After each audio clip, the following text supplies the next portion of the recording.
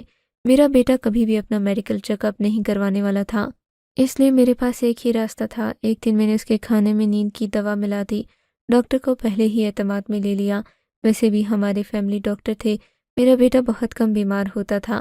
اس بیچ میں یہ بھی پتہ چلا کہ بیٹا آفس میں ٹھیک سے کام نہیں کر رہا، آفس ٹائم سے پہلے ہی چھٹی کر لیتا ہے، جس کی وجہ سے اس کی تنخواہ بھی آدھی ہو گئی ہے۔ اس بات کی سمجھ نہیں آئی کہ وہ ٹھیک سے کام کیوں نہیں کر رہا۔ میں اسے ڈاکٹر کے پاس لے گئی، ڈاکٹر کو کہا اس کا چیک اپ کریں۔ ڈاکٹر نے چیک کیا۔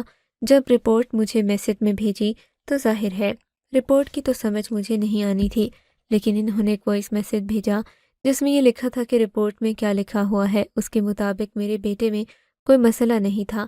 ڈاکٹر نے کہا آپ کو ایسا نہیں کرنا چاہیے تھا، اگر آپ کے بیٹے کو پتہ چل گیا تو وہ آپ پر بھروسہ نہیں کرے گا۔ میں مزید پریشان ہو گئی کہ معاملہ کیا ہے، کیا کروں۔ میں نے اپنی بہو کو بلایا، اس کے سامنے ایسی بات رکھی جو وہ ماننے کے لیے بالکل بھی تیار نہیں تھی، لیکن میں نے اسے کہا کہ اسے یہ بات ماننا ہوگی۔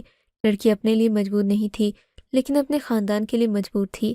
کبھی کبھی انسان اپنے خاندان کے لیے سب کچھ کر لیتا ہے اور وہ شاید اپنے لیے بھی نہیں کرتا۔ اس نے میری بات مان لی۔ میں نے اسے کہا کہ تمہیں ایک رات کے لیے پھر سے میرے بیٹے کے کمرے میں جانا ہوگا، اس دفعہ میں خود بھی کمرے میں ہی موجود ہوں گی۔ اس بات پر وہ تھوڑی سی تسلی میں آ گئی۔ اس نے کہا ٹھیک ہے، اگر آپ کمرے میں رہیں گی تو پھر میں یہ سب کرنے کو تیار ہوں۔ وہ گھر آ گئی۔ میرے بیٹے نے کہا یہ یہاں پر کیا کر رہی ہے؟ میں نے کہا یہ ابھی بھی تمہاری بیوی ہے، اب اسی گھر میں رہے گی۔ میرا بیٹا خاموش ہو گیا۔ رات ہوئی، میں نے اپنی بیٹی کو پہلے ہی سمجھا دیا تھا بیٹا گھر آئے تو اسے کہنا میں خالہ کی طرف گئی ہوں، کیونکہ خالہ کی طبیعت خراب رہتی ہے، رات کو میں وہیں پر ہوں گی۔ میں خود کمرے میں چھپ گئی۔ میری بہو کو اس بات کا پتہ تھا، اس کا نام نادیہ تھا، یہ بھی کمرے میں موجود تھی۔ میرا بیٹا اپنے ٹائم سے گھر آیا۔ میری بیٹی نے کھانا اسے باہر ہی کھلا دیا، اس کے بعد وہ کمرے میں آ کر بیٹھ گیا۔ میرا بیٹا کمرے میں آ گیا، اس نے دروازہ بند کر دیا، اپنی بیوی سے کوئی بات نہیں کی، باتھ روم میں چلا گیا۔ دروازہ کھلا ہوا تھا کیونکہ وہ صرف منہ دھو رہا تھا جب اچانک سے عجیب طرح کی آواز آئی۔ نادیہ بری طرح ڈر گئی۔ اس نے اس طرف دیکھا جہاں میں چھپی ہوئی تھی۔ میں بھی ڈر گئی۔ میں نے دیکھا کیونکہ بیٹا تو باتھ روم کے اندر تھا۔ تو بڑی بہادر ہے، پھر سے آ گئی۔ مجھے لگا وہ ایسے بھاگے گی کہ واپس نہیں آئے گی۔ ہم دونوں کے قدموں تلے سے زمین نکل گئی۔ میری بہو بھاگ کر میرے پاس آ گئی۔ اس نے یہ بھی فکر نہیں کی کہ میں چھپی ہوئی تھی، کیونکہ باتھ روم میں میرا بیٹا ہی گیا تھا، لیکن آواز تو کسی عورت کی آ رہی تھی۔ تھوڑی دیر بعد میرا بیٹا باہر آ گیا۔ اس کی حالت دیکھ کر ہم دونوں ڈر گئے۔ اس کی شکل عجیب سی بنی ہوئی تھی، آنکھیں خون سے پھٹنے والی ہو رہی تھیں، جیسے اس کی آنکھوں میں کوئی انفیکشن ہو گیا ہو۔ وہ عجیب طرح سے کھڑا تھا، اس کے اندر سے عورت کی آواز آ رہی تھی۔ میں نے کہا کہ علی بیٹے۔ اس نے کہا میں علی نہیں، میرا نام سلمہ ہے، ہم کسی سلمہ کو نہیں جانتے۔ میرا بیٹا کیا کر رہا تھا؟ سمجھ سے باہر تھا۔ اس نے عجیب و غریب قسم کی باتیں شروع کر دیں۔ اس نے کہا کہ تم دونوں یہاں سے نکل جاؤ، نہیں تو میں تم دونوں کو جان سے مار دوں گا۔ اگر یہ بات تم نے کسی اور کو بتائی تو اپنی جان سے ہاتھ دھونے پڑیں گے۔ میری بہو تو پھر وہاں سے بھاگ گئی، میری آنکھوں میں آنسو آ گئے، حیران رہ گئی۔ میں نے یہ بات جا کر ڈاکٹر کو بتائی۔ ڈاکٹر نے مجھے کہا لگتا ہے آپ کے بیٹے کو کوئی نفسیاتی بیماری ہے، جس کے چلتے اس کے اندر ایک اور شخصیت آ جاتی ہے۔ وہ کسی عورت کی طرح عجیب و غریب باتیں کرتا ہے، کوئی حاضری یا جن بھوت نہیں، ایک نفسیاتی بیماری ہے۔ آپ چیک کریں وہ کس کی بات کر رہا ہے، کوئی تو ہوگی سلمہ، کیونکہ ایسا مریض کہیں نہ کہیں کوئی شخصیت دیکھ کر ہی اپنی شخصیت بناتا ہے، یا کسی ڈرامے سے یا خاندان سے۔ میں نے کہا ہمارے خاندان میں تو کوئی بھی لڑکی نہیں ہے۔ میں نے اس کا کمرہ چیک کیا، مجھے وہاں سے ایک ناول ملا۔ میرے بیٹے کو ناول پڑھنے کا شوق نہیں تھا۔ میں نے اپنی بیٹی سے کہا، اس نے کہا یہ تو میرا نام ہے، بچپن میں پڑھتی تھی، پتہ نہیں کہاں گم ہو گیا۔ جب میں نے اس ناول کو پڑھا، ساری کہانی میرے سامنے آ گئی۔ اس میں ایک لڑکی تھی جو اس ناول کی ہیروئن تھی، اس کا نام سلمہ تھا۔ وہ ایک پاگل لڑکی تھی جو لوگوں کو جان سے مار دیتی۔ اسے یہ کر کے اچھا لگتا تھا۔ اس کے کردار کو میرے بیٹے نے اپنے اوپر اپنا لیا، کیونکہ اسے کچھ پتہ نہیں تھا کہ وہ نفسیاتی بیماری ہے، اس لیے وہ اتنا پرسکون رہتا۔ اسے معلوم نہیں تھا کہ وہ دوسروں کے ساتھ کیا سلوک کر رہا ہے۔ اس طرح کے منظر دیکھ کر کوئی بھی لڑکی بھاگ ہی جائے گی۔ وہ لڑکی کو کہتا تھا کہ اگر کسی کو یہ بات بتائی تو تمہیں تمہارے گھر آ کر مار ڈالوں گا۔ جس پڑھی لکھی بہو نے یہ کہا تھا کہ اپنے بیٹے کا میڈیکل چیک اپ کرواؤ، شاید اس کا اشارہ اسی طرف تھا کہ آپ کے بیٹے کو کوئی نفسیاتی بیماری ہے۔ ڈاکٹر نے مجھ سے ساری بات پوچھی اور اس نتیجے پر پہنچے کہ جب میرا شوہر اس دنیا سے گیا، میرا بیٹا اس وقت بالکل چھوٹا تھا، 6 سے 7 سال کا تھا، اپنے باپ کو اس یاد کرتا تھا۔ اسی حادثے نے اس کے دماغ میں ایک خلا بنا دیا، جسے بھرنے کے لیے اس نے سلمہ نامی کردار کو اپنے اوپر طاری کر لیا۔ ڈاکٹر نے کہا اس کی ویڈیو بنا کر اسے دکھانا پڑے گی، اس کی دوائیاں بھی ہوں گی، علاج بھی شروع کیا جائے گا، تھیراپی کی جائے گی، تب جا کر آپ کا بیٹا ٹھیک ہوگا، کیونکہ اس بیماری کا علاج موجود ہے۔ پر ہمارے معاشرے میں ایک بہت بڑی خرابی ہے، کسی کو ذرا سی نفسیاتی بیماری ہو جائے تو ہم اسے پاگل کہتے ہیں۔ آپ کا بیٹا پاگل نہیں ہے۔ میں نے یہ سب اپنی بہو کو بتایا۔ میں خود بھی بہت پریشان تھی۔ میں نے اسے کہا کوئی پتہ نہیں وہ کب تک ٹھیک ہوگا، میں تمہیں اس انتظار میں نہیں رکھنا چاہتی۔ جو وعدہ میں نے تمہارے ساتھ کیا تھا وہ پورا کروں گی، تمہارے بہن بھائیوں کی فیس ضرور دوں گی، چاہے تمہارا رشتہ رہے نہ رہے، لیکن تمہاری اپنی زندگی ہے۔ وہ لڑکی بہت اچھی تھی۔ اس نے کہا کہ میں انتظار کروں گی کہ میرا شوہر ہے، اس کا ساتھ نہیں چھوڑوں گی، ٹھیک ہونے کا انتظار کروں گی۔ ڈاکٹر کا کہنا تھا اگر وہ اس لڑکی کو اپنی بیوی مانتا ہے تو پھر علاج کے دوران لڑکی کا ساتھ رہنا بہت ضروری ہے۔ جب اپنے بیٹے کی ویڈیو بنا کر میں نے اسے دکھائی تو وہ حیران ہو گیا۔ وہ یہی سمجھتا تھا کہ لڑکیاں اس لیے بھاگ جاتی ہیں کیونکہ اس کے ساتھ رہنا نہیں چاہتی، لیکن جب اسے اس بات کا پتہ چلا وہ خود بھی کافی پریشان ہو گیا۔ اس نے اپنی چوتھی بیوی کو قبول کر لیا۔ علاج کے لیے نادیہ نے ہمارا بہت ساتھ دیا، کسی کو یہ بات نہیں بتائی۔ ابھی بھی میرے بیٹے کا علاج چل رہا ہے، ڈاکٹر کہتا ہے بہتری آئے گی۔ میرا بیٹا بھی خود سے کوشش کرتا ہے۔ نادیہ ہمارے گھر میں رہتی ہے، پر میرے بیٹے کے ساتھ رات کو نہیں ہوتی کیونکہ اکثر رات میں اس کی طبیعت خراب ہو جاتی ہے۔ امید ہے ایک دن سب کچھ ٹھیک ہو جائے گا۔ افسوس اس بات کا ہے کہ ہمیں یہ بات بہت دیر سے پتہ چلی۔ شاید ایسی بیماریوں کا پتہ نہیں چلتا، تبھی تو آج تک ایسی بیماریوں کا علاج عام نہیں ہوا۔